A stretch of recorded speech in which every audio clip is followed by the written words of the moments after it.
बहुत ही शानदार कंसेप्ट है। दिल्ली में अब अनेकों जगह इस तरीके के इनिशिएटिव लिए जा रहे हैं। मेरी विधानसभा में ऐसा एक हेल्दी किचन जिसमें कि मिलेट्स के द्वारा तैयार सारी रेसिपीज हैं, एक हेल्दी डाइट के रूप में, जो एक नई जनरेशन खाना चाहती है, चाहे वो पाव भाजी से लेकर बर्गर तक, सूप से लेकर के किसी भी प्रकार की डिश, साउथ इंडियन, एनीथिंग।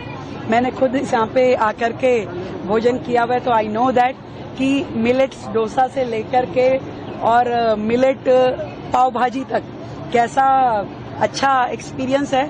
और देश को स्वस्थ रहने के लिए मिलेट्स के साथ जुड़ना, योग का अनुसरण करना और अल्टरनेटिव चिकित्सा पद्धतियों को फॉलो करना, ये सब हमारे लिए एक एसेट है, हमारी सांस्कृतिक धरोहर है, गौरवशाली इतिहास है।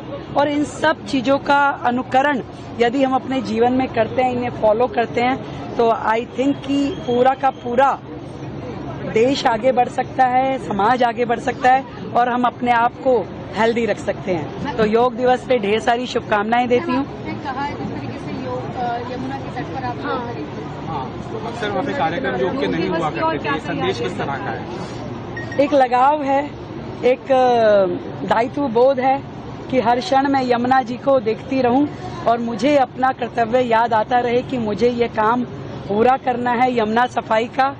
और जितना ज्यादा उनसे जुड़ी रहूंगी उतना मेरे जदोजहद में वो चीजें चलती रहेंगी और मैं और शिद्दत के साथ ये काम कर पाऊंगी। मेरा सवाल है, कल बारिश हुई है और जगह जगह पर वाटर लॉगिंग रिपोर्ट हुई है, लेकिन सरकार का कह रहा है कहाँ कमी रह गई और आगे भविष्य की। देखिए, आप ये समझिए कि बारिश आती है जब, तो एक बड़ी क्वांटिटी में आती है और आपका जो फ्लो होता है, जो ड्रेन्स होती है, वो एकदम से ज्यादा पानी नहीं ले पाती है। तो पानी आना नेचुरल है, पर नीचे कोई तवा तो नहीं लगा कि भाई ऊपर से जाएगा और नीचे इवेपोरेट हो जाएगा। वो आपके ड्रेन्स में जाएगा। उसको यदि वो आधे घंटे से लेके 1 घंटे में निकल जाता है तो समझिए कि वो नेचुरल है, परंतु उससे ज्यादा यदि वो रुकता है तो वो प्रॉब्लमेटिक है।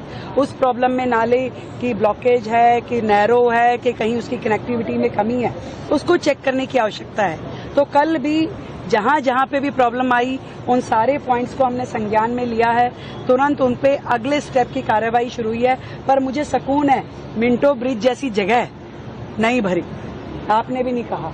तो यानी कि चीजें दुरुस्त होने की दिशा में चल रही है और सरकार को जिस तरीके से अभी अल्पकाल हुआ है, हमारी जो पॉलिसी है, जो काम करने की नीयत है और जो जिस तरीके से हम चीजों को संज्ञान लेते हुए चेक कर रहे हैं, पूरे डिपार्टमेंट को उसमें इन्वॉल्व करके उनकी जिम्मेदारी फिक्स करके काम कर रहे हैं, तो मुझे लगता है कि धीरे धीरे बाकी जो पॉइंट अभी रहते हैं वो भी ठीक हो पाएंगे। कुछ काम हुआ है, कुछ होना है और कुछ और भविष्य में बेहतरी के साथ में होगा, इतना मैं दिल्ली की जनता को विश्वास करती हूँ। डेंगू आने वाला है, हर साल डेंगू भी लगा रही है कि मोहल्ला, मुझे लगता है कि थैंक यू। हर साल दिल्ली में डेंगू के केसेस बहुत ज्यादा आते हैं और कई लोग सिर्फ डेंगू के मच्छर काटने की वजह से अपनी जान गंवा देते हैं। तो इस साल डेंगू से बचने के लिए दिल्ली सरकार की क्या तैयारियां हैं? इसकी विस्तृत तैयारी की जाएगी और नगर निगम के साथ में मिल करके जो भी इसके लिए ड्राइव्स हैं उन सबको फॉलो किया जाएगा। Thank you so much.